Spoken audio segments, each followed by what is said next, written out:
विचार रहे हाँ जी। और 85 नंबर शेयर तक जिहड़ी है वो विचार हो चुकी है। 86 नंबर तो अज आपां जिहड़ी विचार है वो आरंभ करांगे। तो आओ पहला जो कुछ शेयर ने बैंत ने उन्हां दा आपां पाठ उच्चारण करते हाँ जी। आप सरवण करियो और उस तो बाद फिर विचार करते हाँ। 86 नंबर तो आप शुरू करांगे। धन वाहिगुरु साहिब जी, शनाशद हमें तो न जशदा करीम, न ख्वाहिश हमें तो बदौलत अजीम। अगर सदकुरा बखुर दी कसम, मारा एतबारी न इंजरदम। हजूरत न आयम न इरह शवम, अगर शाब ख्वाहद मन आजारवम। खुश खशाज खुशशाशहाने औरंगजेब की चालाक दस्तस्त चाबक रकीब। के हुस्नल जमाल अस्त रोशन जमीर, खुदावंद मुल्क अस्त साहिब अमीर। बातरतीब दानश बा तदबीर तेग, खुदावंद देगो खुदावंद तेग।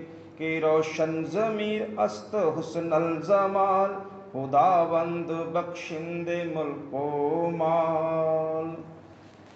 तो ये 92 तक आपां विचार की है जी। हुण धन गुरु कलगीधर पातशाह जो औरंगजेब नूं लिख रहे ने, पिछला जो शेयर सी उत्थों आपां नाल लड़ी नूं जोड़दे हां। तुरा मनना दानम के यशदां शनाश, बरामद च जो कार हां दिल खराब। मैं ये मनदा औरंगजेब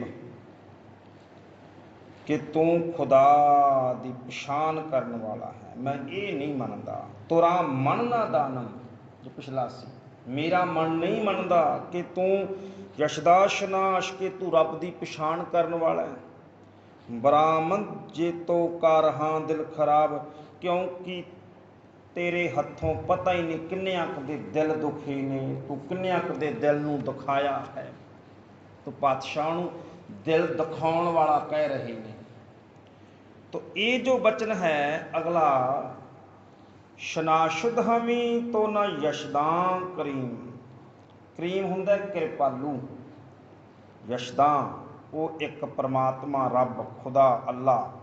शनाशद हमी तो ना, शनाशद हुंदा पछाण, हमी तो ना दा अर्थ है तैनूं बिल्कुल भी नहीं। औरंगजेब भावें कि तैनूं यह है भी तू कुरान नमाज अदा करदा है, तू दीने इलाही अपने आप नूं कहना है, पर असलीयत यह है कि तैनूं रब की बिल्कुल भी पछाण नहीं है। इस करके तैनूं कृपालू रब है जो वो परमात्मा है, वो भी तैनूं नहीं पछाणेगा, क्योंकि तू रब की पछाण नहीं करदा। ना खाहिद हमी बदौलत अजीम, भावें तू वड्डा बदौलत, बादौलत, इनू बदौलत नहीं बोलना, बादौलत, दौलत वाला कहना इसनू बदौलत। जो बदौलत बोलांगे ना फिर ये अर्थ बदल जाएंगे। बदौलत जब कहना किसी भी बदौलत में काम किया, तो वो नहीं, बादौलत दौलत वाला, बा वखरा करके दौलत वखरा पढ़ना, बा दौलत अजीम। तू दौलत वाला हो के भी वो परमात्मा तैनूं प्यार नहीं करता, भावें तू किन्नी दौलत वाला है, भावें तू किन्ना ही धनवान है, किन्ना ही अमीर है, किन्ना ही तू एरिए का मालक बन गया, किन्ने वड्डे मुल्क का बादशाह बन गया, पर सच ये है कि वो जो परमात्मा है ना खाहिश हमी नहीं तैनूं चाहुंदा, वो तैनूं प्यार नहीं करता है। अगर सदकोरा बखुरदी कसम मरा एतबारे न इंजरदम। अगर का अर्थ होंदा जेकर, सद का अर्थ है सैकड़े, 100। कुरान, इनू कुरान उत्ते ना टिप्पी बिंदी लगी हुई है, कुरान। कुरान का अर्थ है कुरान। कुरान कुरान दी बखुरदी कसम, तू कसमां चुके जेकर औरंगजेब हुण तू कुरान दियां 100 सौहां भी खावें। मरा इतबारे, मैनू भरोसा नहीं है तेरे ते, ना ही जरा दम। जरा दम थोड़ा जिहा भी, जरा जिन्ना भी, जरा दम थोड़ा जिन्ना भी, रत्ती मात्र भी तेरे उपर मैनू भरोसा नहीं है औरंगजेब। हुण तू भावें कुरान दियां 100 सौहां खा ले। अर्थ की बनिया, औरंगजेब एक समा वो भी सी जदों मैं तेरी एक कुरान दी सौं तू खाधी ते मैं अपना सब कुछ छड्ड दिता। तेरी एक सौं दे नाल मैं सब कुछ छड्ड दिता, अपना वसिया घर, अपना वसिया नगर छड्ड दिता। मैं अपनी जिहड़ी सी वो शानो शौकत त्याग दित्ती औरंगजेब, केवल तेरी एक सौं दे नाल। हुण की कहंदे ने, हुण तू भावें 100 सौहां खा ले, हुण तू भावें 100 सौहां भी खा ले औरंगजेब, मैनू तेरे ते रत्ती मात्र भी, जरा जिन्ना भी भरोसा नहीं है। दस तेरी ये कमाई है, अर्थ इहदा बन, दस तेरी ये कमाई है कि तू अपना भरोसा ही गवा लिया, तू अपना एतबार भी गवा चुका है। हजूरत ना आयम ना ई रह शवम, अगर शाह बखवाहद मन आ जा रवम। ਜਿਹੜੇ ਇਹਦੇ ਨੇ ਨਾ ਗੁਰਮੁਖੋ ਅਰਥ ਇਸ ਸ਼ੇਅਰ ਦੇ, ਉਹ ਵੱਖੋ ਵੱਖਰੇ ਵਿਦਵਾਨਾਂ ਨੇ ਬਹੁਤ ਵੱਖੋ ਵੱਖਰੇ ਕੀਤੇ ਆ। ਇਹ ਭਾਈ ਵੀਰ ਸਿੰਘ ਨੇ ਹੋਰ ਕੀਤੇ, ਪਿਆਰਾ ਸਿੰਘ ਪਦਮ ਜੀ ਹੋਰਾਂ ਨੇ ਹੋਰ ਕੀਤੇ ਆ। ਪਰ ਇਹਦੇ ਜੋ ਅਰਥ ਬਹੁਤਾਂਤ ਵਿਦਵਾਨ ਮੰਨਦੇ ਨੇ, ਆਪਾਂ ਉਹ ਕਰਦੇ ਹਾਂ। ਹਜ਼ੂਰਤ ਨਾ ਆਇਮ, ਨਾ ਮੈਂ ਤੇਰੀ ਹਜ਼ੂਰੀ ਆਵਾਂਗਾ। ਹੁਣ ਦੇਖੋ, ਪਹਿਲਾਂ ਪਾਤਸ਼ਾਹ ਪਿੱਛੇ ਕਹਿ ਰਹੇ ਨੇ ਆਪਾਂ ਮਿਲਾਂਗੇ, ਮਿਲ ਸਕਦੇ ਹਾਂ ਜੇ ਤੂੰ ਮੇਰੇ ਸਾਹਮਣੇ ਬੈਠਾ ਹੋਵੇਂ ਤਾਂ। ਤੂੰ ਮੇਰੇ ਸਾਹਮਣੇ ਬੈਠੇ ਔਰੰਗਜ਼ੇਬ, ਮੈਂ ਤੈਨੂੰ ਦੱਸਾਂ ਤੂੰ ਕੀ ਕੀਤਾ, ਤੇਰੇ ਅਹਿਲਕਾਰਾਂ ਨੇ, ਤੇਰੇ ਸੂਬੇਦਾਰਾਂ ਨੇ ਕੀ ਕੀਤਾ, ਮੈਂ ਦੱਸਾਂ ਤੈਨੂੰ ਜੇ ਤੂੰ ਮੇਰੇ ਸਾਹਮਣੇ ਬੈਠਾ ਹੋਵੇਂ। ਪਰ ਹੁਣ ਕੀ ਕਹਿ ਰਹੇ ਨੇ, ਕਹਿਣ ਲੱਗੇ ਔਰੰਗਜ਼ੇਬ ਪਰ ਚੇਤਾ ਰੱਖੀ ਤੂੰ ਅਤਬਾਰ ਗਵਾ ਚੁੱਕਾ ਹੈ, ਤੂੰ ਭਰੋਸਾ ਗਵਾ ਚੁੱਕਾ ਹੈ, ਇਸ ਕਰਕੇ ਹਜ਼ੂਰਤ ਨਾ ਆਇਮ, ਮੈਂ ਨਹੀਂ ਆਵਾਂਗਾ ਤੇਰੇ ਦਰਬਾਰ ਵਿੱਚ, ਨਹੀਂ ਮਿਲਾਂਗਾ ਮੈਂ ਤੈਨੂੰ। ਅਰਥ ਕੀ ਬਣਿਆ, ਤੇਰੇ ਵਰਗੇ ਬੇਗੈਰਤ ਬੇਇਤਬਾਰ ਬੰਦੇ ਨੂੰ ਮੈਂ ਮਿਲਣਾ ਹੀ ਨਹੀਂ ਚਾਹੁੰਦਾ। ਆਪਾਂ ਕਈ ਵਾਰ ਕਿਸੇ ਨੂੰ ਕਹਿੰਦੇ ਕੋਈ ਬਹੁਤ ਨਿਕੰਮਾ ਬੰਦਾ ਹੋਵੇ, ਕਹਿੰਦੇ ਤੇਰੇ ਵਰਗੇ ਬੰਦੇ ਦਰਸ਼ਨ ਕੀ ਦਰਸ਼ਨ ਕਰਨੇ ਤੇਰੇ ਵਰਗੇ ਬੰਦੇ ਦੇ, ਇੰਨਾ ਨਿਕੰਮਾ ਬੰਦਾ। ਤੂੰ ਪਾਤਸ਼ਾਹ ਉਹੀ ਕਹਿ ਰਹੇ ਨੇ, ਕਹਿੰਦੇ ਤੂੰ ਬੇਇਤਬਾਰਾ, ਸੌਹਾਂ ਖਾ ਕੇ ਮੁੱਕਰਨ ਵਾਲਾ। ਹਜ਼ੂਰਤ ਨਾ ਆਇਮ, ਨਹੀਂ ਮਿਲਾਂਗਾ ਮੈਂ ਤੈਨੂੰ, ਨਹੀਂ ਦੇਖਣਾ ਚਾਹੁੰਦਾ ਮੈਂ ਤੈਨੂੰ। ਨਾ ਹੀ ਰਹਿ ਸ਼ਵਮ, ਨਾ ਹੀ ਮੈਂ ਇਸ ਰਸਤੇ ਪਵਾਂਗਾ। ਰਾਹ ਸ਼ਵਮ ਦਾ ਕੀ ਅਰਥ ਹੈ, ਨਾ ਹੀ ਪਵਾਂਗਾ ਇਸ ਰਸਤੇ, ਭਾਵ ਕਿ ਤੇਰੇ ਵੱਲ ਆਉਣਾ ਮੈਂ ਤਾਂ ਇਸ ਰਾਹ ਵੀ ਨਹੀਂ ਪੈਂਦਾ। ਅਗਰ ਸ਼ਾਹ ਬਖਾਹਸ਼ ਖਵਾਹਦ, ਅਗਰ ਸ਼ਾਹ ਬਖਵਾਹਦ ਅਰਥ ਕੀ ਬਣਿਆ, ਜਿਹੜਾ ਮੈਨੂੰ ਉਸ ਸ਼ਾਹ ਦਾ ਅਰਥ ਉਹ ਪਰਮੇਸ਼ਰ, ਉਹ ਵਾਹਿਗੁਰੂ। ਇੱਥੇ ਇਹਦੇ ਨਾ ਜਿਹੜੇ ਪਿਆਰਾ ਸਿੰਘ ਪਦਮ ਅਰਥ ਕਰਦੇ ਨੇ, ਉਹ ਕਹਿੰਦੇ ਨੇ ਸ਼ਾਹ ਦਾ ਅਰਥ ਵਰਤਿਆ ਗਿਆ ਹੈ, ਕਿਉਂਕਿ ਮੈਂ ਇਹ ਤੁਹਾਨੂੰ ਤਾਂ ਦੋ ਅਰਥ ਦੱਸ ਰਿਹਾ ਵੀ ਕੋਈ ਤੁਸੀਂ ਕਿਤੇ ਹੋਰ ਸੁਣੋ ਅਰਥ ਨੂੰ ਪਤਾ ਲੱਗ ਜਾਵੇ ਇਹ ਵੀ ਅਰਥ ਕੀਤੇ ਸਨ। ਅਗਰ ਸ਼ਾਹ ਬਖਵਾਹਦ, ਇਹਦਾ ਅਰਥ ਕਈ ਵਿਦਵਾਨਾਂ ਨੇ, ਖਾਸ ਕਰ ਪਿਆਰਾ ਸਿੰਘ ਪਦਮ ਨੇ ਇਹ ਕੀਤਾ ਹੈ। ਉਹ ਕਹਿੰਦੇ ਵੀ ਸ਼ਾਹ ਜਿਹੜਾ ਸ਼ਬਦ ਹੈ ਨਾ, ਇਹ ਸ਼ਾਹ ਮੁਅੱਜ਼ਮ ਦੇ ਲਈ, ਜਿਹੜਾ ਉਹਦਾ ਛੋਟਾ ਭਰਾ ਹੈ, ਸ਼ਾਹ ਮੁਅੱਜ਼ਮ ਜਿਹੜਾ ਛੋਟਾ ਭਰਾ ਉਹਦੇ ਲਈ ਵਰਤਿਆ ਵੀ ਜੇ ਉਹ ਚਾਹੇ ਤਾਂ ਮੈਂ ਉਹਨੂੰ ਮਿਲ ਸਕਦਾ ਹਾਂ। ਜੇ ਸ਼ਾਹ ਮੁਅੱਜ਼ਮ ਚਾਹੇ ਤਾਂ ਮੈਂ ਉਹਨੂੰ ਮਿਲ ਸਕਦਾ ਹਾਂ, ਪਰ ਤੈਨੂੰ ਨਹੀਂ ਮਿਲਾਂਗਾ ਬਾਦਸ਼ਾਹ। ਪਰ ਜੋ ਬਹੁਤਾਂਤ ਵਿਦਵਾਨਾਂ ਨੇ ਪ੍ਰਚਲਿਤ ਅਰਥ ਕੀਤੇ ਨੇ, ਅਗਰ ਸ਼ਾਹ ਦਾ ਅਰਥ ਕੀਤਾ ਪਰਮਾਤਮਾ, ਕਿ ਜੇਕਰ ਉਹ ਪਰਮਾਤਮਾ ਜਿਹੜਾ ਹੈ ਉਸਨੇ ਚਾਹਿਆ ਮਨ ਆ ਜਾ ਰਮਮ, ਤੇ ਮੈਂ ਉਧਰ ਨੂੰ ਜਾਵਾਂਗਾ। ਅਰਥ ਕੀ ਬਣਿਆ, ਔਰੰਗਜ਼ੇਬ ਤੇਰੇ ਵੱਲ ਨਹੀਂ ਮੈਂ ਆਉਣਾ, ਮੈਂ ਤਾਂ ਤੇਰੇ ਵਾਲੇ ਰਸਤੇ ਵੱਲ ਵੀ ਨਹੀਂ ਆਉਣਾ, ਹੁਣ ਮੈਂ ਉਧਰ ਜਾਵਾਂਗਾ ਜਿੱਧਰ ਉਹ ਪਰਮਾਤਮਾ ਆਪ ਚਾਹੇਗਾ। ਹੁਣ ਮੈਂ ਪਰਮਾਤਮਾ ਜਿਸ ਰਸਤੇ ਦੇ ਉੱਤੇ ਮੈਨੂੰ ਚਲਾਵੇਗਾ, ਮੈਂ ਹੁਣ ਉਸ ਰਸਤੇ ਤੇ ਚੱਲਾਂਗਾ। खुशश शाहन औरंगजेब के चालाक दस्त अस्त चाबक रकेब। हुण इत्थों ना 4-5 शेर ने इत्थे गुरु कलगीधर पातशाह ना, देखो औरंगजेब नूं किन्ने जोश दे नाल, किन्ने जाहो जलाल दे नाल और किन्नी सख्ती दे नाल पातशाह ने जिहड़े ओह लिख रहे ने बचन औरंगजेब नूं। पर नाल नाल ना सतगुर ਦਾ ਸੁਭਾਅ ਤੁਸੀਂ ਦੇਖੋ इदां ਦਾ भी है भी ਜਿਹੜੇ गुण ने औरंगजेब ਦੇ, ਉਹਨਾਂ ਗੁਣਾਂ ਨੂੰ नहीं पातशाह भुलदे। अक्सर बंदे ਦਾ ਸੁਭਾਅ ਹੁੰਦਾ ਹੈ, ਜਿਹਦੇ ਅਸੀਂ ਵਿਰੋਧੀ ਹੋਈਏ ਨਾ ਤੇ ਸਾਨੂੰ ਚੰਗਾ ਨਾ ਲੱਗੇ, ਜਿਹਦੇ ਅਸੀਂ ਵਿਰੋਧੀ ਹੋਈਏ ਅਸੀਂ ਉਹਦੇ ਗੁਣਾਂ ਨੂੰ ਜਾਣਦੇ ਨਹੀਂ, ਅਸੀਂ ਸਿਰਫ ਉਹਦੇ ਕੀ ਔਗੁਣਾਂ ਨੂੰ ਬਿਆਨ ਕਰੀ ਜਾਂਦੇ ਹਾਂ।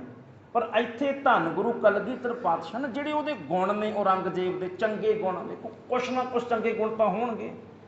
इस करके तुसीं देखो भी 1618 दे विच उहदा जन्म हुंदा है औरंगजेब दा, ते गुरु तेग बहादुर सिंह दा कदों हुंदा जन्म, प्रकाश 1621 दा। भाव के गुरु तेग बहादुर साहब पातशाह दा प्रकाश हुंदा है अंमृतसर साहिब धरती 1621 दे विच। ते उदों तख्त उत्ते कौन बैठे ने, धन गुरु हरगोबिंद साहिब जी, गुरु हरगोबिंद साहिब जी। अर्थ की बनया, जदों औरंगजेब दा जन्म हुंदा ना उदों गुरु हरगोबिंद साहिब तख्त ते बैठे है, और गुरु हरगोबिंद साहिब तो लैके गुरु गोबिंद सिंह पातशाह 5 गुरु साहिबाना का वेला, इन्ना लंबी उम्र हुई वो। इस करके ध्यान दिओ। तो फिर की हुंदा 1658 दे विच, 1658 तक मैं चेता आ रहा है, वो तख्त के उपर बैठता है, 40 साल की वो उम्र सी। और मुंबई के कोल जिहड़ा इलाका है उत्थे एक उत्थे उहदा जन्म होया, दोहद कहते हैं शायद उन्होंने, उत्थों जन्म होंदा मुंबई के कोले। जिहड़ी उहदा बचपन है औरंगजेब का, वो सुल्तानपुर लोधी गुजरिया। ये संगतां बहुत घट जानदियां कि जिहड़ा औरंगजेब का बचपन है ना, उस जिहड़ा गुरु नानक साहिब पातशाह नगर सुल्तानपुर लोधी है, उत्थे बहुत समा रहा। क्योंकि जिहड़ा सुल्तानपुर लोधी सी, ये एक समा ऐसा सी जदों ये पूरे उत्तरी भारत का सब तो वड्डा एजुकेशनल सेंटर सी सुल्तानपुर। जिवें किसी समय वड्डे एक समा ऐसा भी सीगा 60 तो 90 तक का, जदों पूरे हिंदुस्तान के वड्डे वड्डे लीडरां दे वड्डे वड्डे अमीरां दे जिहड़े बच्चे सी, वो देहरादून पढ़ते हुंदे सी। देहरादून की पढ़ाई बहुत वड्डी मन्नी जाती सी, भी साडा बच्चा देहरादून पढ़दा है, दून का इलाका। तो हुण जिवें हुण जिन्ना हब है हिंदुस्तान का, वो इंदौर शहर बनया होया पूरा। किसी समय बंबई हब सी बहुत वड्डा पढ़ाई का, एजुकेशन का। किसी समय एक सी उजैन नगर, पुराना उजैन, हिंदू संस्कृति के अंदर उजैन बहुत वड्डा नगर मन्निया गया, एजुकेशन का सेंटर। उस तो पहला जो बख्तियार खिलजी हिंदुस्तान पर हमला करता है, उदों बिहार का यूनीवर्सिटी सी नालंदा यूनीवर्सिटी, पढ़ो तो नालंदा यूनीवर्सिटी सी एक बहुत पुरानी, जिहदी दुनिया में सब तो वड्डी लाइब्रेरी सी नालंदा यूनीवर्सिटी दे विच। ते बख्तियार खिलजी ने फिर उसनूं अग लाया, बिहार में नालंदा पैंदा, उदों वो एजुकेशन सेंटर सी उस समय का। बुद्ध धर्म दियां वड्डे वड्डे जिहड़े सी ह्यून सांग फाहियान वर्गे यात्री सी, जिहड़े वो नालंदा पढ़ते हुंदे सी। तो इदां करके जदों औरंगजेब का समा सी, उदों सुल्तानपुर लोधी एजुकेशन का हब सी, सेंटर सी बहुत वड्डा। ते बहुत समा औरंगजेब सुल्तानपुर लोधी रहा। ਜਿਹੜਾ ਔਰੰਗਜ਼ੇਬ ਅਰਥ ਪੁੱਛਦਾ ਨਾ ਰਾਮ ਰਾਏ ਅੱਗੇ ਜਾ ਕੇ ਜਦੋਂ ਰਾਮ ਰਾਏ ਜਾਂਦਾ ਦਰਬਾਰ ਦੇ ਵਿੱਚ ਤੇ ਕਹਿੰਦਾ ਮਿੱਟੀ ਮੁਸਲਮਾਨ ਕੀ ਪੀੜੈ ਪਈ ਘੁਮਿਆਰ ਘੜ ਭਾਂਡੇ ਇੱਟਾਂ ਕੀਆਂ ਜਲਦੀ ਕਰੇ ਪੁਕਾਰ, ਇਹਦੇ ਤਾਂ ਅਰਥ ਬਦਲੇ ਸੀ ਰਾਮ ਰਾਏ ਨੇ। ਇਹ ਜਿਹੜੇ ਗੁਰੂ ਨਾਨਕ ਸਾਹਿਬ ਦੀ ਬਾਣੀ ਔਰੰਗਜ਼ੇਬ ਨੇ ਬਚਪਨ ਵਿੱਚ ਸੁਣੀ ਸੀ ਸੁਲਤਾਨਪੁਰ ਲੋਧੀ ਰਹਿੰਦਿਆਂ ਹੋਇਆਂ, ਕਿਉਂਕਿ ਸੁਲਤਾਨਪੁਰ ਲੋਧੀ ਜਿਹੜੇ ਸਨ ਉਸ ਗੁਰੂ ਨਾਨਕ ਸਾਹਿਬ ਦੀ ਨਗਰੀ ਸੀ, ਉੱਥੇ ਬਾਣੀ ਪੜ੍ਹੀ ਜਾਂਦੀ ਸੀ। ਤੇ ਜਿਹਦਾ ਬਚਪਨ ਉੱਥੇ ਵਿਚਰਿਆ ਹੋਵੇਗਾ ਇਹਦਾ ਅਰਥ ਕੀ ਸੀ ਵੀ ਉਹਨੇ ਕਿਤੇ ਨਾ ਕਿਤੇ ਬਾਣੀ ਸੁਣੀ ਸੀ, ਇਸ ਕਰਕੇ ਉਹ ਅਰਥ ਪੁੱਛਦਾ ਹੈ। ਉਹਦੇ ਛੋਟਿਆਂ ਹੁੰਦਿਆਂ ਮਨ 'ਚ ਕਿਤੇ ਸੀ ਵੀ ਇਹਦੇ ਅਰਥ ਕੀ ਬਣਦੇ ਆ, ਮਿੱਟੀ ਮੁਸਲਮਾਨ ਕੀ। ਉਹਨੇ ਉਹਦੇ ਅਰਥ ਪੁੱਛੇ ਕਿਉਂਕਿ ਉਹਨੂੰ ਪੰਗਤੀਆਂ ਯਾਦ ਸੀ ਉਹ ਸਾਰੀਆਂ ਔਰੰਗਜ਼ੇਬ ਨੂੰ। ਤੋ ਇੱਦਾਂ ਕਰਕੇ ਤੋ ਹੁਣ ਨਾ ਧੰਨ ਗੁਰੂ ਕਲਗੀਧਰ ਪਾਤਸ਼ਾਹ ਜਿਹੜੇ ਉਹਦੇ ਕੁਝ ਸਿਫਤਾਂ ਨਹੀਂ ਮਤਲਬ ਕਿ ਜੋ ਪਾਤਸ਼ਾਹ ਨੇ ਮਹਿਸੂਸ ਕੀਤਾ ਵੀ ਇਹਨਾਂ ਗੱਲਾਂ ਵਿੱਚ ਤਾਂ ਔਰੰਗਜ਼ੇਬ ਇਹ ਗੁਣ ਤਾਂ ਹੈਗੇ ਨਹੀਂ। ਹੁਣ ਉਹ ਗੁਣ ਪਾਤਸ਼ਾਹ ਬਿਆਨ ਕਰਦੇ ਪਏ ਨੇ ਔਰੰਗਜ਼ੇਬ ਦੇ। ਔਰੰਗਜ਼ੇਬ ਖੁਸ਼ਸ਼ ਸ਼ਾਹ ਸ਼ਹਾਨ ਔਰੰਗਜ਼ੇਬ। ਖੁਸ਼ਸ਼ ਦਾ ਅਰਥ ਹੁੰਦਾ ਭਗਵਾਨ ਅੱਲਾ ਖੁਦਾ, ਸ਼ਾਹ ਸ਼ਹਾਨ ਰਾਜਿਆਂ ਦਾ ਰਾਜਾ, ਸ਼ਾਹਾਂ ਦਾ ਸ਼ਾਹ। ਔਰੰਗਜ਼ੇਬ ਮੰਨਿਆ ਮੈਂ ਮੰਨਦਾ ਕਿ ਤੂੰ ਉਸ ਭਗਵਾਨ ਪਰਮਾਤਮਾ ਦਾ ਜਿਹੜਾ ਹੈ ਉਹ ਪੈਦਾ ਕੀਤਾ ਹੋਇਆ ਤੇ ਬਾਦਸ਼ਾਹਾਂ ਦਾ ਬਾਦਸ਼ਾਹ ਤੂੰ। ਪਰ ਨਾਲ ਕਹਿੰਦੇ ਕਿ ਚਾਲਾਕ ਦਸਤ ਆਚਾਬਕ ਰਕੇਬ। ਚਾਲਾਕ ਦਸਤ ਸਦਾਰਥੀ ਬੰਦਾ, ਦਸਤ ਸ਼ਬਦ ਦਾ ਅਰਥ ਹੁੰਦਾ ਹੱਥ, ਚਲਾਕ ਦਾ ਅਰਥ ਹੁੰਦਾ ਫੁਰਤੀਲਾ। ਮੰਨਿਆ ਕਿ ਤੂੰ ਹੱਥਾਂ ਦਾ ਬੜਾ ਫੁਰਤੀਲਾ ਹੈ, ਤੇਰੇ ਹੱਥ ਬੜੀ ਫੁਰਤੀ ਨਾਲ ਕੰਮ ਕਰਦੇ ਐ। ਚਾਬਕ ਰਕੇਬ ਤੇ ਤੂੰ ਘੋੜਿਆਂ ਦਾ ਬੜਾ, ਚਾਬਕ ਹੁੰਦਾ ਘੋੜਿਆਂ ਦਾ ਬਹੁਤ ਵੱਡਾ ਤੂੰ ਸਵਾਰ ਹੈ, ਭਾਵ ਕਿ ਤੂੰ ਸ਼ਾਹ ਸਵਾਰ ਹੈ ਘੋੜਿਆਂ ਦਾ। ਇਹਦਾ ਅਰਥ ਕੀ ਬਣਿਆ ਵੀ ਉਹ ਬੜਾ ਫੁਰਤੀਲਾ ਵੀ ਸੀ, ਘੋੜਿਆਂ ਦੀ ਸਵਾਰੀ ਬੜੀ ਵਧੀਆ ਕਰਦਾ ਸੀ ਤੇ ਹੱਥਾਂ ਦਾ ਮਿਹਨਤੀ ਵੀ ਸੀ। ਜਿਹੜਾ ਆ ਲਿਖਿਆ ਨਾ ਪਾਤਸ਼ਾਹ ਨੇ ਤੂੰ ਹੱਥਾਂ ਦਾ ਬੜਾ ਫੁਰਤੀਲਾ, ਉਹਦਾ ਇੱਕ ਅਰਥ ਕਾਰਨ ਹੋਰ ਵੀ ਬਣਦਾ, ਉਹ ਹੱਥੀਂ ਕਲਾਕਾਰੀ ਬੜੀ ਵਧੀਆ ਕਰਦਾ ਸੀ। ਜਿਹੜੀਆਂ ਮੁਸਲਮਾਨ ਟੋਪੀਆਂ ਪਹਿਨਦੇ ਨੇ, ਚਿੱਟੀਆਂ ਟੋਪੀਆਂ ਹੁੰਦੀਆਂ ਗੀਆਂ, ਇਹ ਟੋਪੀਆਂ ਔਰੰਗਜ਼ੇਬ ਆਪਣੇ ਹੱਥਾਂ ਨਾਲ ਬਣਾਉਂਦਾ ਹੁੰਦਾ ਸੀ। ਇਸ ਕਰਕੇ ਹੱਥਾਂ ਦਾ ਬੜਾ ਕਲਾਕਾਰ ਸੀ ਉਹ। ਜਿੱਥੇ ਤਲਵਾਰ ਦਾ ਧਨੀ ਵੀ ਸੀ, ਤਲਵਾਰ ਚਲਾਉਣ ਵਿੱਚ ਬੜਾ ਤੇਜ਼ ਸੀ, ਘੋੜਬਾਜ਼ੀ ਵਿੱਚ ਬੜਾ ਤੇਜ਼ ਸੀ, ਬਹਾਦਰ ਬਹੁਤ ਸੀ, ਕਿਉਂਕਿ ਆਪ ਅਗਵਾਈ ਕਰਦਾ ਰਿਹਾ ਫੌਜਾਂ ਦੇ ਅੱਗੇ ਲੱਗ ਕੇ, ਆਪ ਜੰਗ ਦੇ ਮੈਦਾਨ ਅਗਵਾਈ ਕਰਦਾ ਰਿਹਾ, ਲੜਦਾ ਵੀ ਰਿਹਾ ਆਪ। ਤੋ ਇੱਦਾਂ ਕਰਕੇ ਹੱਥਾਂ ਦਾ ਬੜਾ ਫੁਰਤੀਲਾ ਸੀ। ਇਸ ਕਰਕੇ ਫਿਰ ਕੁਰਾਨ ਦੀਆਂ ਨਕਲਾਂ, ਕੁਰਾਨ ਦੇ ਉਤਾਰੇ ਕਰਦਾ ਹੁੰਦਾ ਸੀ। ਤਾਂ ਪਾਤਸ਼ਾਹ ਕਹਿ ਰਹੇ ਨੇ ਉਹਨੂੰ ਚਾਲਾਕ ਦਸਤ ਅਸਤ, ਕਿ ਤੂੰ ਹੱਥਾਂ ਦਾ ਬੜਾ ਮਾਹਰ ਹੈ, ਹੱਥਾਂ ਦਾ ਬੜਾ ਚਲਾਕ ਹੈ, ਤੂੰ ਕਲਾਕਾਰ ਹੈ ਹੱਥਾਂ ਦਾ। ਕੁਰਾਨ ਦੀਆਂ ਨਕਲਾਂ ਸੀ ਜਿਹੜੀਆਂ, ਉਹ ਨਕਲ ਉਹ ਕੀ ਹੁੰਦਾ ਉਤਾਰੇ, ਕਿਉਂਕਿ ਅੱਜ ਕੱਲ੍ਹ ਤੇ ਪ੍ਰਿੰਟਿੰਗ ਪ੍ਰੈਸਸ ਆ ਗਈਆਂ, ਉਦੋਂ ਤਾਂ ਉਤਾਰੀ ਕੀਤੇ ਜਾਂਦੇ ਸੀ। ਤੋ ਉਹ ਕੁਰਾਨ ਦੀਆਂ ਉਤਾਰੇ ਵੀ ਕਰਦਾ ਹੁੰਦਾ ਸੀ। ਤੋ ਇਸ ਕਰਕੇ ਉਹਨੂੰ ਪਾਤਸ਼ਾਹ ਕਹਿ ਰਹੇ ਨੇ ਚਲਾਕ ਦਸਤ ਅਸਤ, ਤੂੰ ਬੜਾ ਚਲਾਕ ਹੈ, ਹੱਥਾਂ ਦਾ ਬੜਾ ਫੁਰਤੀਲਾ ਹੈ। ਚਾਬਕ ਰਕੇਬ ਤੂੰ ਸ਼ਾਹ ਸਵਾਰ ਹੈ, ਘੋੜਿਆਂ ਦਾ ਵੀ ਸਵਾਰ ਹੈ। ਕਿ ਹੁਸਨਲ ਜਮਾਲ ਅਸਤ ਰੋਸ਼ਨ ਜ਼ਮੀਰ, ਖੁਦਾਵੰਦ ਮੁਲਕ ਅਸਤ ਸਾਹਿਬ ਆਮੀਰ।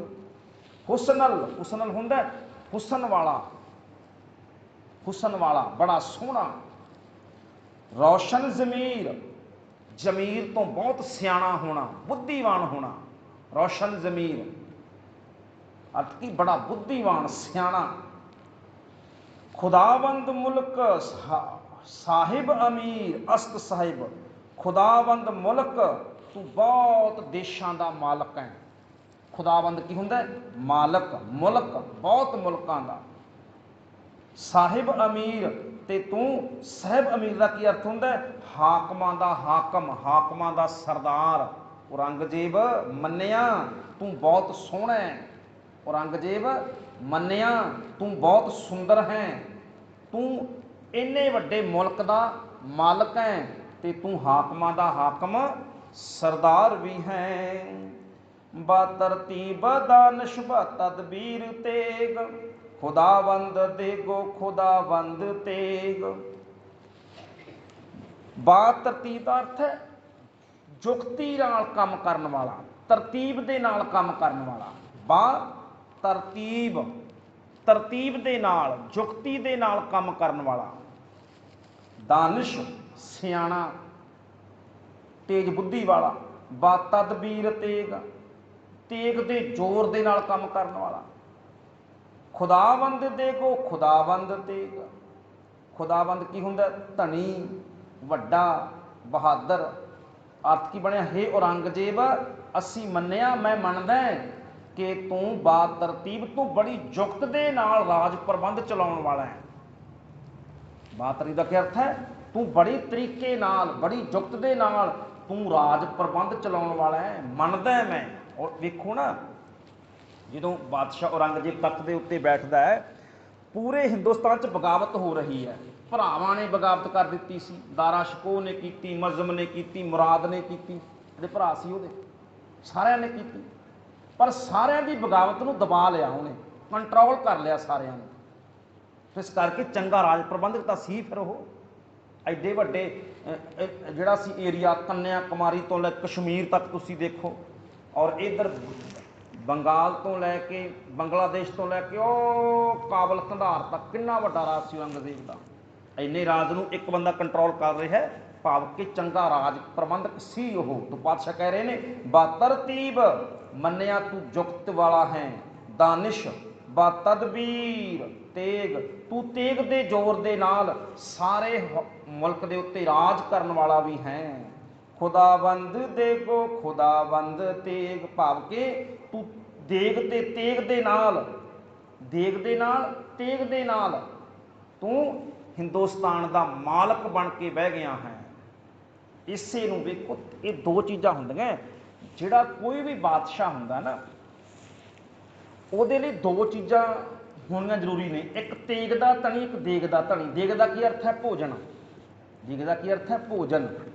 ਉਹਦੇ ਕੋਲੇ ਭੋਜਨ ਦੇ ਵੱਡੇ ਵੱਡੇ ਭੰਡਾਰ ਹੋਣ, ਦੇਗ ਦਾ ਧਣੀ ਹੋਵੇ। ਤੇਗ, ਉਹਦੀ ਤੇਗ ਚੱਲਦੀ ਹੋਵੇ, ਤੇਗ ਦਾ ਧਣੀ ਹੋਵੇ, ਭਾਵ ਕਿ ਤਲਵਾਰ ਵੀ ਚੱਲਦੀ ਹੋਵੇ, ਉਹਦੀ ਦਹਿਸ਼ਤ ਵੀ ਹੋਵੇ, ਉਹਦਾ ਡਰ ਵੀ ਹੋਵੇ ਲੋਕਾਂ ਨੂੰ। ਤਾਂ ਪਾਤਸ਼ਾਹ ਕਹਿੰਦੇ, ਔਰੰਗਜ਼ੇਬ ਤੂੰ ਦੇਗ ਤੇਗ ਦੋਨਾਂ ਦਾ ਧਣੀ ਹੈ। ਕਿ ਰੋਸ਼ਨ ਜ਼ਮੀਰ ਅਸਤ ਹੁਸਨਲ ਜਮਾਲ, ਖੁਦਾਵੰਦ ਬਖਸ਼ਿੰਦੈ ਮੁਲਕੋ ਮਾਲ। ਰੋਸ਼ਨ ਜ਼ਮੀਰ, ਤੂੰ ਦਿਮਾਗ ਦਾ ਬੜਾ ਚੁਸਤ ਹੈ, ਦਿਮਾਗੀ ਚੁਸਤ ਹੋਵੇ, ਉਹਨੂੰ ਕਹਿੰਦੇ ਰੋਸ਼ਨ ਜ਼ਮੀਰ। ਅਸਤ ਹੁਸਨਲ ਜਮਾਲ, ਤੂੰ ਹੁਸਨ 'ਚ ਬੜਾ ਸੋਹਣਾ ਹੈ, ਖੂਬਸੂਰਤ ਹੈ ਤੂੰ। ਬਾਹਰ ਤੋਂ ਤੂੰ ਬੜਾ ਸੋਹਣਾ ਦਿਖਾਈ ਦੇ ਰਿਹਾ ਹੈ। ਅਰਥ ਇਹ ਬਣਦਾ, ਤੂੰ ਬਾਹਰ ਤੋਂ ਬੜਾ ਹੁਸਨ ਵਾਲਾ, ਬੜਾ ਸੋਹਣਾ ਲੱਗਦਾ ਹੈ। ਖੁਦਾਵੰਦ ਬਖਸ਼ਿੰਦੇ ਮੁਲਕੋ ਮਾਲ, ਤੇ ਤੂੰ ਮਾਲਕ ਹੈ, ਤੂੰ ਬਖਸ਼ਿਸ਼ਾਂ। ਬਖਸ਼ਿੰਦੇ ਦਾ ਕੀ ਅਰਥ ਹੈ? ਬਖਸ਼ਿਸ਼ਾਂ ਕਰਨ ਵਾਲਾ, ਵੰਡਣ ਵਾਲਾ। ਤੂੰ ਦੁਨੀਆ ਨੂੰ ਵੰਡਣ ਵਾਲਾ ਵੀ ਹੈ। ਮੁਲਕੋ ਮਾਲ, ਤੂੰ ਦੇਸ਼ ਦੀ ਦੌਲਤ ਨੂੰ ਦੁਨੀਆ ਵਿੱਚ ਵੰਡਣ ਵਾਲਾ ਵੀ ਹੈ, ਭਾਵ ਤੂੰ ਦਾਨੀ ਵੀ ਹੈ ਬਹੁਤ ਵੱਡਾ। ਸਭ ਇਹ ਕੀ ਕਹਿ ਰਹੇ ਨੇ? ਉਹਦੀਆਂ ਸਿਫਤਾਂ ਕਰਦੇ ਪਏ ਨੇ। ਫਿਰ ਅਗਲਾ ਕੀ ਬਚਨ ਹੈ? ਕਿ ਬਖਸ਼ਿਸ਼ ਕਬੀਰ ਅਸਤ ਦਰ ਜੰਗ ਕੋ, ਮਲਾਇਕ ਸ਼ਿਫਤ ਚੂੰ ਸੁਰਈਆ ਸ਼ਿਕੋ। ਕਿ ਬਖਸ਼ਿਸ਼, ਬਖਸ਼ਿਸ਼ ਦਾ ਅਰਥ ਹੁੰਦਾ ਬਖਸ਼ਿਸ਼ ਕਰਨ ਵਿੱਚ। ਕਬੀਰ, ਕਬੀਰ ਦਾ ਅਰਥ ਹੁੰਦਾ ਵੱਡਾ। ਕਬੀਰ ਦਾ ਕੀ ਅਰਥ ਹੈ? ਵੱਡਾ। ਅਸਤ ਦਰ ਜੰਗ ਕੋ, ਦਰ ਜੰਗ ਕੋ, ਜੰਗ ਦਾ ਅਰਥ ਹੈ ਯੁੱਧ, ਕੋ ਦਾ ਅਰਥ ਹੈ ਪਹਾੜ। ਉਹਦਾ ਕੀ ਅਰਥ ਹੈ? ਪਹਾੜ। ਆਪਾਂ ਕਹਿੰਦੇ ਕੋਹੇ ਨੂਰ, ਇੱਕ ਸ਼ਬਦ ਹੈ ਨਾ, ਕੋਹੇ ਨੂਰ। ਕੋਹੇ ਨੂਰ ਦਾ ਕੀ ਅਰਥ ਹੈ? ਪਹਾੜਾਂ ਦਾ ਪ੍ਰਕਾਸ਼। ਚਮਕਦਾ ਬਹੁਤ ਸੀ ਕੋਹੇ ਨੂਰ ਹੀਰਾ। ਤਾਂ ਇਹ ਕੀ ਹੁੰਦਾ? ਉੱਚੇ ਪਹਾੜਾਂ ਦਾ ਚਾਨਣ, ਪਹਾੜਾਂ ਦਾ ਚਾਨਣ, ਕੋਹੇ ਨੂਰ। ਤਾਂ ਇੱਥੇ ਕਹਿੰਦੇ ਨੇ, ਕਹਿਣ ਲੱਗੇ ਔਰੰਗਜ਼ੇਬ ਤੂੰ ਦਾਨ ਕਰਨ ਵਿੱਚ ਬਹੁਤ ਵੱਡਾ ਹੈ, ਜੰਗ ਦੇ ਮੈਦਾਨ ਵਿੱਚ ਤੂੰ ਕੋਹੇ ਪਹਾੜ ਵਰਗਾ ਅਡੋਲ ਹੈ, ਤੂੰ ਘਬਰਾਉਂਦਾ ਨਹੀਂ, ਤੂੰ ਬਹਾਦਰ ਬਹੁਤ ਹੈ। ਇਸ ਗੱਲ ਨੂੰ ਮੈਂ ਮੰਨਦਾ ਹਾਂ। ਮਲਾਇਕ ਸਿਫਤ ਤੂੰ ਸੁਰਈਆ ਸ਼ਿਕੋ। ਮਲਾਇਕ, ਮਲਾਇਕ ਦਾ ਅਰਥ ਹੁੰਦਾ ਫਰਿਸ਼ਤੇ, ਜਿਹਨੂੰ ਅਸੀਂ ਦੇਵਤੇ ਕਹਿੰਦੇ ਹਾਂ। ਤੂੰ ਮਲਾਇਕ ਦਾ ਕੀ ਅਰਥ ਹੈ? ਦੇਵਤੇ, ਫਰਿਸ਼ਤੇ। ਸਿਫਤ, ਸ਼ੋਭਾ, ਚੂੰ ਸਰਈਆ ਸ਼ਿਕੋ, ਵੱਡੇ ਪ੍ਰਤਾਪ ਵਾਲਾ। ਸਰਈਆ ਸ਼ਿਕੋ ਦਾ ਕੀ ਅਰਥ ਹੈ? ਵੱਡੇ ਪ੍ਰਤਾਪ ਵਾਲਾ। ਔਰੰਗਜ਼ੇਬ ਮੰਨਿਆ ਕਿ ਤੂੰ ਬਖਸ਼ਿਸ਼ਾਂ ਕਰਨ ਵਿੱਚ ਬਹੁਤ ਵੱਡਾ ਹੋਵੇਂਗਾ। ਤੂੰ ਜੰਗ ਦੇ ਮੈਦਾਨ ਵਿੱਚ ਪਹਾੜ ਵਰਗਾ ਹੋਵੇਂਗਾ ਮੰਨਿਆ। ਤੂੰ ਦੇਵਤਿਆਂ ਵਰਗਾ, ਸ਼ੋਭਾ ਦੇ ਵਿੱਚ ਦੇਵਤਿਆਂ ਵਰਗਾ ਹੋਵੇਂਗਾ ਔਰ ਵੱਡੇ ਪ੍ਰਤਾਪ ਵਾਲਾ ਹੋਵੇਂਗਾ ਤੂੰ। ਸ਼ਹਿਨशाह औरंगजेब आलमी के दाराए दौर अस्त दुरस्त दी। हे औरंगजेब शहनशाह, तू शहनशाह दुनिया ਦਾ ਬਾਦਸ਼ਾਹ, ਆਲਮ ਆਲਮੀ ਆਲਮ ਦਾ ਆਲਮ ਦੁਨੀਆ ਦਾ ਬਾਦਸ਼ਾਹ ਤੂੰ ਮੰਨਿਆ। ਕਦਰਾਏ ਦੌਰ ਅਸਤ ਦੁਰਸਤ ਦੀ। ਹੁਣ ਅਖੀਰ ਤੇ ਆ ਸੱਚ ਕਹਿੰਦੇ ਆ, ਉਹਦੀਆਂ ਸਿਫਤਾਂ ਕਰਕੇ ਨਾ ਸਾਰੀਆਂ, ਵੀ ਤੂੰ ਵੱਡਾ ਹੈ, ਤੂੰ ਬਹਾਦਰ ਹੈ, ਤੂੰ ਪ੍ਰਬੰਧ ਚਲਾਉਣ ਵਿੱਚ ਬਹੁਤ ਕਮਾਲ ਹੈ, ਤੂੰ ਤੇਗ ਦਾ ਧਣੀ ਹੈ, ਤੂੰ ਦੇਗ ਦਾ ਧਣੀ ਹੈ, ਸਭ ਕੁਝ ਕਹਿ ਕੇ, ਸਾਰੀਆਂ ਸਿਫਤਾਂ ਕਹਿ ਕੇ ਫਿਰ ਕੀ ਹੁਣ ਕੀ ਕਹਿੰਦੇ ਨੇ ਅਖੀਰ ਦੇ ਉੱਤੇ ਕਿ ਦਰਾਏ ਦੌਰ ਅਸਤ ਦੂਰ ਸਤ ਦੀ। ਪਰ ਧਰਮ ਤੋਂ ਬੜਾ ਦੂਰ ਹੈ ਤੂੰ। ਸਭ ਕੁਝ ਹੈ ਤੇਰੇ ਕੋਲੇ ਪਰ ਦੂਰ ਸਤ ਦੂਰ ਅਸਤ ਦੀ। ਇਹ ਦੂਰ ਸਤ ਆ ਨਾ, ਇਹਦਾ ਅਰਥ ਇਹ ਬਣੇਗਾ ਦੂਰ ਅਸਤ ਦੀਨ। ਧਰਮ ਤੋਂ ਬੜਾ ਦੂਰ ਹੈ ਤੂੰ। ਧਰਮ ਨਹੀਂ ਹੈ ਤੇਰੇ ਕੋਲੇ, ਤਲਵਾਰ ਹੈ ਤੇਰੇ ਕੋਲੇ, ਦੇਗ ਹੈ ਤੇਰੇ ਕੋਲੇ, ਹੁਸਨ ਹੈ ਤੇਰੇ ਕੋਲੇ, ਦਿਮਾਗੀ ਚਲਾਕੀ ਹੈ ਤੇਰੇ ਕੋਲੇ, ਰਾਜ ਪ੍ਰਬੰਧ ਚਲਾਉਣ ਦਾ ਢੰਗ ਹੈ ਤੇਰੇ ਕੋਲੇ, ਵੱਡਾ ਜ਼ਮੀਨ ਦਾ ਟੁਕੜਾ ਹੈ ਤੇਰੇ ਕੋਲੇ, ਸਭ ਕੁਝ ਹੈ ਤੇਰੇ ਕੋਲੇ। ਪਰ ਔਰੰਗਜ਼ੇਬ ਧਰਮ ਨਹੀਂ ਹੈ ਤੇਰੇ ਕੋਲੇ। ਧਰਮ ਤੋਂ ਬਹੁਤ ਦੂਰ ਹੈ ਤੂੰ, ਸੱਚ ਨਹੀਂ ਹੈ ਤੇਰੇ ਕੋਲੇ। ਹੁਣ ਇਹ ਗੱਲ ਪਾਤਸ਼ਾਹ ਕਹਿ ਰਹੇ ਨੇ, ਸੱਚ ਸੁਣਾ ਰਹੇ ਨੇ ਕਿ ਸਮੇਂ ਦਾ ਹਾਕਮ ਹੈ ਪਰ ਦੂਰ ਅਸਤ ਦੀਨ। ਧਰਮ ਤੋਂ ਬੜਾ ਦੂਰ ਹੈ, ਸਚਾਈ ਤੋਂ ਬਹੁਤ ਦੂਰ ਹੈ ਤੂੰ। ਔਰ ਚੇਤਾ ਕਰੀ, ਪਰਮਾਤਮਾ ਦੇ ਦਰਬਾਰ ਖੂਬਸੂਰਤੀ ਨਹੀਂ ਦੇਖੀ ਜਾਂਦੀ, ਸੁਹੱਪਣ ਨਹੀਂ ਦੇਖਿਆ ਜਾਂਦਾ, ਉੱਥੇ ਬਾਦਸ਼ਾਹ ਨਹੀਂ ਦੇਖਿਆ ਜਾਂਦਾ। ਉੱਥੇ ਕੀ ਦੇਖਿਆ ਜਾਂਦਾ? ਦੇਖ ਧਰਮ ਦੇਖਿਆ, ਤੇਰੇ ਕੋਲੇ ਧਰਮ ਹੈ ਕਿ ਨਹੀਂ ਹੈ। ਉੱਥੇ ਦੇਖਿਆ ਜਾਂਦਾ ਤੇਰੇ ਕੋਲੇ ਸੱਚ ਹੈ ਕਿ ਨਹੀਂ ਹੈ। ਤੇ ਤੂੰ ਸੱਚ ਤੋਂ ਧਰਮ ਤੋਂ ਬੜਾ ਦੂਰ ਹੈ। ਇਸ ਕਰਕੇ ਅੱਲਾ ਖੁਦਾ ਦੀ ਦਰਗਾਹ ਦੇ ਵਿੱਚ ਉੱਥੇ ਤੂੰ ਕੰਗਾਲ ਅਖਵਾਏਂਗਾ, ਉੱਥੇ ਤੈਨੂੰ ਬਾਦਸ਼ਾਹ ਨਹੀਂ ਮੰਨਿਆ ਜਾਣਾ। ਕਿਉਂਕਿ ਉੱਥੇ ਬਾਦਸ਼ਾਹ ਕੌਣ ਹੁੰਦਾ ਹੈ? ਜਿਹਦੇ ਕੋਲੇ ਦੀਨ ਹੋਵੇ, ਜਿਹਦੇ ਕੋਲੇ ਧਰਮ ਹੋਵੇ, ਜਿਸ ਦੇ ਕੋਲ ਸੱਚ ਹੋਵੇ। ਤੋ ਪਾਤਸ਼ਾਹ ਉਸ ਨੂੰ ਇਹ ਬਚਨ ਕਹਿ ਰਹੇ ਨੇ ਜੀ। ਸੋ ਸਮੇਂ ਦੀ ਸਮਾਪਤੀ ਹੋ ਗਈ, ਪਤਾ ਨਹੀਂ ਚੱਲਦਾ ਸਮਾਂ ਕਦੋਂ ਬੀਤ ਹੋ ਜਾਂਦਾ। ਸੋ ਸਤਿਗੁਰੂ ਪਾਤਸ਼ਾਹ ਕਿਰਪਾ ਕਰਨ। ਸੋ 94 ਨੰਬਰ ਤੱਕ ਜਿਹੜੀ ਹੈ ਉਹ ਵਿਚਾਰ ਹੋਈ ਹੈ। ਸੋ 95 ਨੰਬਰ ਤੋਂ ਆਪਾਂ ਵਿਚਾਰ ਕੱਲ੍ਹ ਨੂੰ ਇੱਥੋਂ ਹੀ ਅੱਗੇ ਲੈ ਕੇ ਚੱਲਾਂਗੇ ਜੀ। ਸਤਿਗੁਰੂ ਪਾਤਸ਼ਾਹ ਕਿਰਪਾ ਕਰਨ। ਭੁੱਲਾਂ ਚੁੱਕਾਂ ਦੀ ਖਿਮਾ। ਫਤਿਹ ਬੁਲਾਓ ਆਖੋ ਜੀ। ਵਾਹਿਗੁਰੂ ਜੀ ਕਾ ਖਾਲਸਾ, ਵਾਹਿਗੁਰੂ ਜੀ ਕੀ ਫਤਿਹ।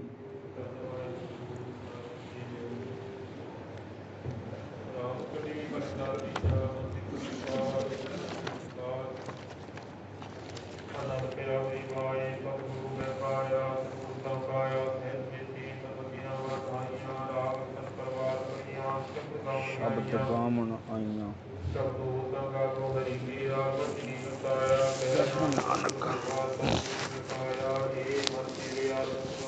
ਨਾਨਕ ਹਰਨਾਲ ਰਹੋ ਤੁਮਨ ਮੇਰੇ ਦੂਰ ਤਮ ਵਿਚਾਰਨਾ ਅੰਗੀਕਾਰ ਤੋ ਮੇਰੇ ਤੇਰਾ ਕਾਰਜ ਸਭ ਸਵਾਰਨਾ।